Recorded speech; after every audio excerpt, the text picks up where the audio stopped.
Ja w ogóle mimo wszystko próbowałem sobie też wejść w te utwory. Trochę.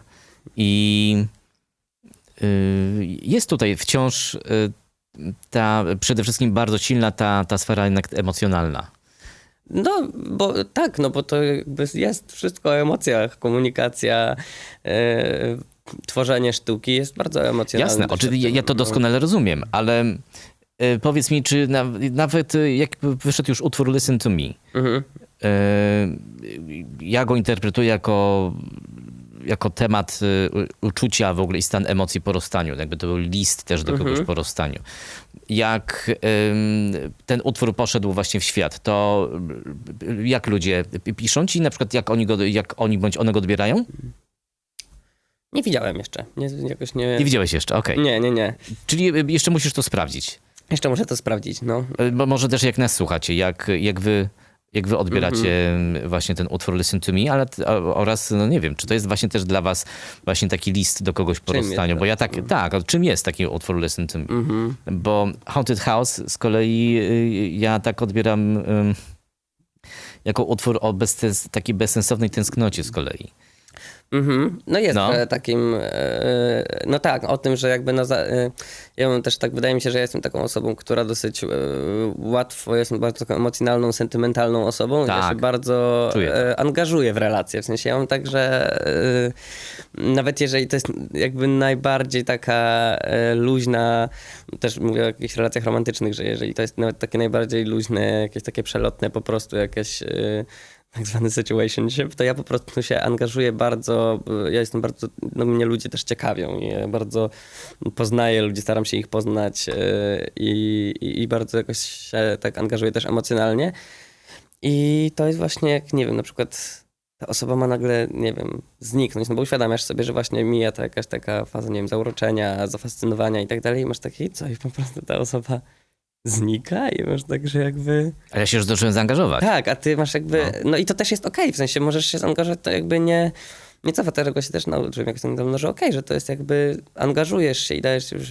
jakby z siebie też wszystko i to jest też jakieś doświadczenie, nie? Że jakby też poznaje się jakby, nawet jak się zaangażowają w poznanie tej drugiej osoby i tak dalej, no to przez poznanie właśnie tej drugiej osoby rozumiem, jak ona się komunikuje i daje mi to doświadczenie na poznanie też innych ludzi, daje mi to inną perspektywę w ogóle na świat, nie? Że można inaczej patrzeć w ogóle na świat, więc jest to, każde takie doświadczenie jest wartościowe. No.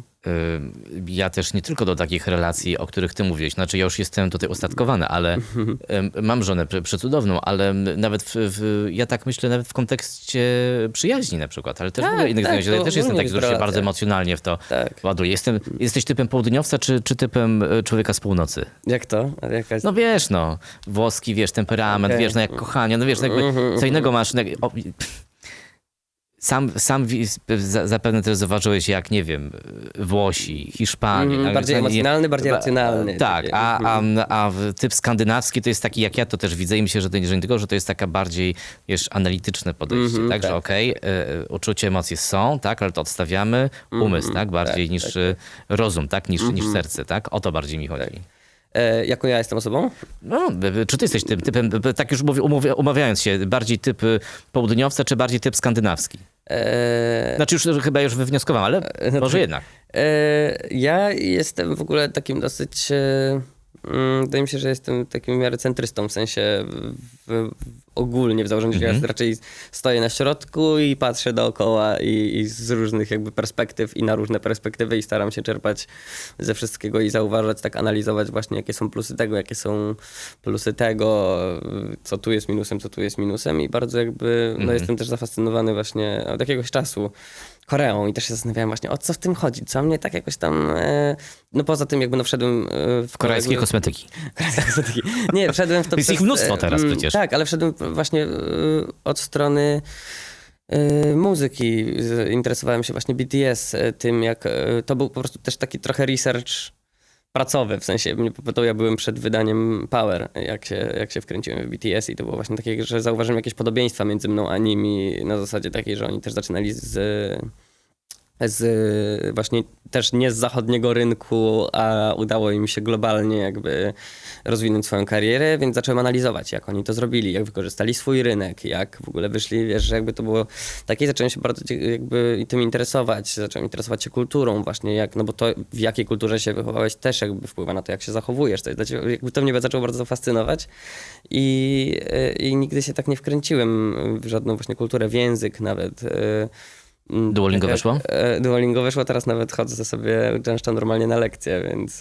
Tak? Zacząłeś się uczyć koreańskiego? Tak, bardzo mi się ten język podoba jakoś i właśnie jak bardzo lubię tam być. Teraz spędziłem miesiąc w ogóle w Korei i to jak właśnie oni też podchodzą do pracy, jak nie wiem, właśnie nawiązałem kontakt z różnymi tam producentami i tak dalej i artystami i w ogóle spojrzenie właśnie na to, jak zupełnie inaczej podchodzą do procesu kreatywnego i tak dalej, to jest bardzo, bardzo bardzo ciekawe i mnie to właśnie fascynuje. Nie na takiej zasadzie, że to jest super ekstra i właśnie, że to jest blisko, tylko właśnie na takiej zasadzie fascynacji, że jest to bardzo inne, że jednak dla mnie, człowieka, który jest wychowany też, no mimo wszystko w takiej zachodniej bardzo kulturze, tak jak się Polacy zawsze się kłócą, czy jesteśmy wschodnią, czy zachodnią, czy centralną Europą, no to jesteśmy jednak bardzo zachodni, jakby jesteśmy no bardziej zachodni niż Korea, także no to jest jakby, jest to zupełnie inna kultura, inne podejście, w ogóle język w ogóle, to jak język jest sformułowany, to jest fascynujące, jak język jest sformułowany, jakby w języku są już, jest ustalona, przez to jak język jest sformułowany,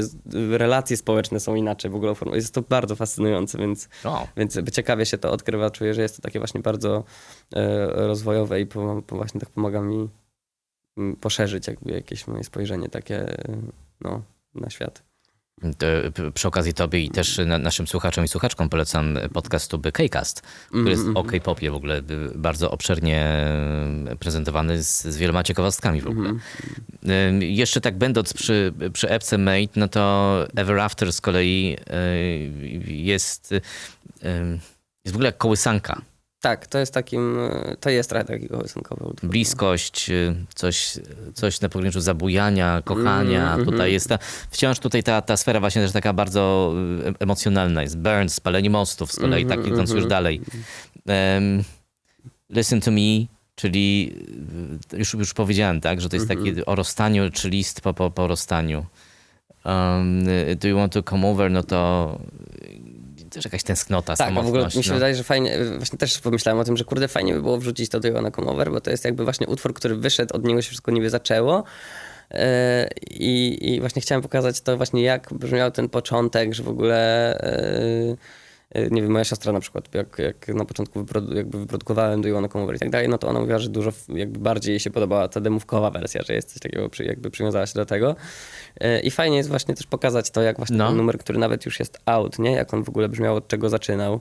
No, będzie mi się na przykład bardziej podobała ta wersja demo. No, tak myślę, że tak wiele ludzi będzie tak pewnie miało, że to jest... No jednym się będzie podobała jedna, drugim się będzie podobała druga. Tak, ale w ogóle można słuchać na przykład na zmianę. Można słuchać, wiesz, tej wersji, można słuchać tej, która wyszła jakiś czas temu. I to jest właśnie to, że jakby te utwory brzmią trochę inaczej. Ja chciałem też porozmawiać w ogóle trochę o tej wizualnej stronie, właśnie tych okładkach, bo to był też proces super, który mi się... Bo ja znam tylko jedną. Tylko jedną. No właśnie. A to jest tak, że jakby każdy ten singiel ma swoją okładkę i okładka całego albumu to jest okładka zrobiona ze wszystkich okładek, czyli jakby pracowaliśmy nad tymi okładkami. Wyszło to w ogóle od okładki do Listen to Me i to był super proces w ogóle, bo to było właśnie takie oddanie się temu procesowi, czyli ja byłem w ogóle... Pracowałem z Matizem, z Mateuszem Dziworskim i mieliśmy zdjęcia zrobione właśnie spontanicznie. To Ania robiła zdjęcia, moja menadżerka robiła zdjęcia. W studio byliśmy, nagrywałem wokale właśnie do Listen to Me. I była ładna pogoda i chcieliśmy właśnie, żeby to było takie bardzo też surowe, czyli właśnie podczas nagrywania tych rzeczy w studio i tak dalej. I wyszliśmy na zewnątrz, zrobiliśmy parę zdjęć i tyle. I pracowaliśmy właśnie nad tym z Matizem i zacząłem właśnie tak szukać, nie wiem o co mi w ogóle w tym chodzi. Zacząłem bardzo się interesować to, co mówiłem o tym, w jakiej erze wychodzi, do czego chciałem wrócić, że to wychodzi w erze digitalu. I zacząłem myśleć, jak w ogóle taki projekt wyglądałby w erze analogowej, że jakby, czy dałoby się w ogóle, czy taki projekt miałby sens w ogóle, no bo wiesz, wypuszczam utwory nieskończone, nie? Że jakby i to jest jakby to jest możliwe teraz, bo utwór nieskończony dla mnie to jest notatka głosowa, którą robię w 5 sekund. A kiedyś nie mógłbym wypuścić pewnie takiego projektu, no bo jak już chciałbym coś nagrać, no to musiałbym wynająć studio. Jeszcze taśmy były, więc taśma się marnuje. Nie dałoby się wypuścić takiego projektu, znaczy pewnie by się dało, po prostu właśnie nie miałoby pewnie takiego sensu, bo nie byłoby to tak zrozumiane, bo teraz jest taki przemiał w ogóle wielki tej muzy, że tyle tego jest, że te demówki siedzą w kontekście tego wszystkiego, nie? Czyli tej właśnie takiej wyprodukowanej muzy, dopicowanej, tego, że każdy może to zrobić w domu, nie? I to w ogóle jak łatwo to jest, wiesz, przystępne, że możesz na telefonie w ogóle nagrać utwór i go wyrzucić w digitali, on jest w ogóle dostępny wszędzie, nie? I to jest, wiesz, jakbym miał to wypuszczać analogowo, no to przecież to musiałoby być właśnie, trzeba było to zgrać na płytę, to jest w ogóle, a jak już właśnie, tak jak mówię, jak już chcesz nagrać numer, no to już wynajmiesz studio, już nie będziesz marnował tej taśmy i tak dalej, więc pewnie taki projekt w ogóle nie miałby racji. Pytanie też, czy to studio byłoby dostępne. Tak, no właśnie, no dlatego to jest, czy ja bym miał właśnie na to środki, nie? Że jakby już potrzebna byłaby bardziej wytwórnia. Teraz można to robić w ogóle bez wytwórni. No to jest w ogóle taki projekt, który w ogóle może istnieć tylko właśnie w tych czasach i też myślę właśnie, że to jest takim trochę przejściowym dla mnie momentem właśnie oczyszczenia magazynu i właśnie pokazania też jakby jak to wyglądało, kim byłem, kim jestem i tak dalej.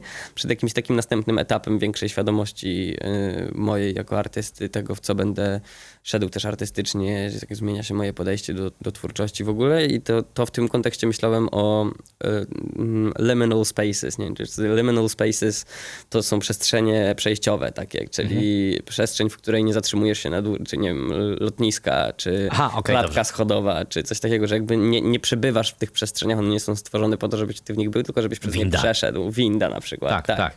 Że to są przestrzenie, które jakby istnieją po to, żebyś przez nie przeszedł, ale nie funkcjonujesz w nich raczej dłużej. No i ten koncept liminal spaces tutaj był bardzo żywy i właśnie nad tym koncepcie pracowaliśmy z Matizem. On najpierw stworzył właśnie przerobił zdjęcie mnie stojącego właśnie w jakiejś takiej przestrzeni, na jakiejś trawie, trochę jak na takiej, wiesz, na tapecie Windowsa, nie? Na takiej łące i w tle było właśnie niebo, to wszystko było właśnie takie sztuczne, trochę takie właśnie, że niby istnieje, ale niby nie. Wrzucił traki, bo też myślałem, że fajne będzie właśnie przedstawienie tego digitalowego, jakby tego, że to jest w tej erze, że możemy właśnie zrobić screenshota, wiesz, ścieżki audio i to jest już obraz jakiś i z tego zrobiliśmy, wiesz, on zrobił z tego kolaże i już mieliśmy, potem wycięliśmy w ogóle mnie z tego zdjęcia i mówię, dobra, i to już miała być w ogóle gotowa okładka, jakiś taki I ja mówię, kurczę, jeszcze coś mi tu nie siedzi. W sensie dla mnie to jest zbyt takie dosłowne, zbyt jakby proste. Pogrzebmy w tym dalej. W sensie nie zatrzymujmy się na szkicu. I siedzieliśmy dalej. To w ogóle, mówię, że jeszcze brakuje mi tego analogowego właśnie filu, tego połączenia analogu z digitalem. I mówię, weźcie może... Wydrukujcie to, bo ja byłem wtedy w Korei i jakby na dystans pracowaliśmy. Mówię, wydrukujcie to może. I pocztą wyślijcie. Tak, nie. I wydrukujcie, albo, no różnie. Dobra, to weź Matiz, wydrukuj to, zrób temu zdjęcie, albo wydrukuj, zeskanuj, wrzuć w kompa, zrób zdjęcie komputera, wydrukuj jeszcze raz i tak dalej. I my tak to robiliśmy. Potem on mi to przesłał, ja przerobiłem to sobie na telefonie i zrobiłem zbliżenie.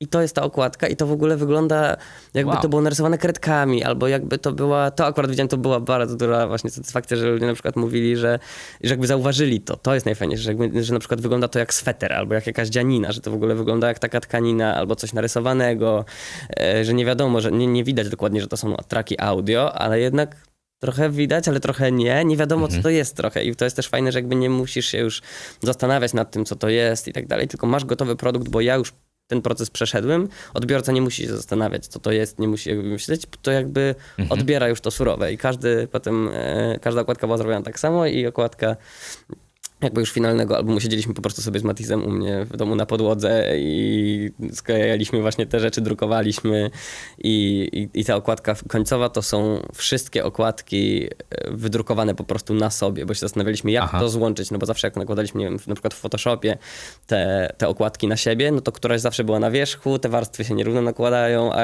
jak to zrobić, żeby one faktycznie były połączone ze sobą, żeby nie była żadna na wierzchu, żadna pod spodem, tylko właśnie, żeby to było razem i mówię, no to to ten analogowy właśnie, jak to zrobić analogowo, więc po prostu wydrukowaliśmy to wszystko na sobie i to powstał ten album i to jest perfekcyjnie wszystko zgrane ze sobą. Bo Listen to Me, no, ja wygląda trochę jakby to był szum, że jest coś takiego, jest szum taki cyfrowy. Powiedz mi, Jan, co będzie dalej? Tak, w żołnierskich słowach, bo się już tutaj dobijają do studia. Tak, już tutaj się zgadaliśmy. No będą festiwal, będzie Off Festival, będzie Bittersweet Festival w Poznaniu 15 bodajże sierpnia, to jest jakoś właśnie w drugim tygodniu. No i 1-3 jest Off Festival, na którym będę właśnie z tym projektem It Could Sound Like This. I na razie to się szykuje, a resztę będę ogłaszał na bieżąco. Ale już myślisz o kolejnej płycie? Nie wiem, czy płycie. Myślę o tworzeniu. Właśnie to jest... Ja trochę właśnie myślę tak bardzo szeroko, że nie wiem w co się uformuje to, nad czym pracuję. Nie wiem jakby co wyniknie z mojej pracy. Więc zobaczymy, ale no tak, myślę na pewno o tworzeniu, o pracy nad kolejną muzyką, nad kolejną sztuką, więc będę pracował dalej. Jeszcze jeden temat na koniec. Pazy. Pazy. Słuchaj, to mnie bardzo interesuje. Już robię tak w ogóle kompletnie poza muzycznie. Sam sobie malujesz? Tak. Sam sobie malujesz, okej. Tak, spędziłem 6 godzin, nie robiłem w ogóle. Tak? No tak, no bo to też była właśnie taka jakaś, no to jest bardzo przyjemne, jest też to jakaś forma, ja w ogóle jestem takim bardzo właśnie zawsze byłem manualnym człowiekiem, lubiłem sobie wycinać, malować i tak dalej. I to też jest jakaś taka forma ekspresji jakiejś. Okej, ale ty masz też tak, że na przykład malujesz później, nie wiem, tam zmywasz tym, tam nie wiem, rozpuszczalnikiem jeszcze i na nowo coś tam robisz nowego, czy... Zależy, jak mi teraz mi przyszła faza i właśnie mówię, zrobiłbym sobie paznokcie i sobie zrobiłem. Spoko. Jan, czego ci życzyć? Nie wiem, szczęścia, spokoju, Szczęścia, zdrowia. spokoju, zdrowia ci życzę. Bardzo mądrze. Tego ci wszystkiego ci życzę. Jan bardzo. był gościem podcastu Ukryte Pragnienia. Rozmawialiśmy, na tyle tematów, ale oczywiście tym punktem zaczepienia i punktem wyjścia jest epka Made. Czym jest dla was właśnie też ta epka Made, to też może zostawcie w komentarzach pod naszą rozmową, bo jesteśmy na Spotify, na Apple Podcast, no i oczywiście też na Tubo FM. Janek, jeszcze raz bardzo ci dziękuję. Dziękuję bardzo. Ja, Kamil Wrocki też bardzo wam dziękuję, że byliście i byłyście z nami. Do usłyszenia.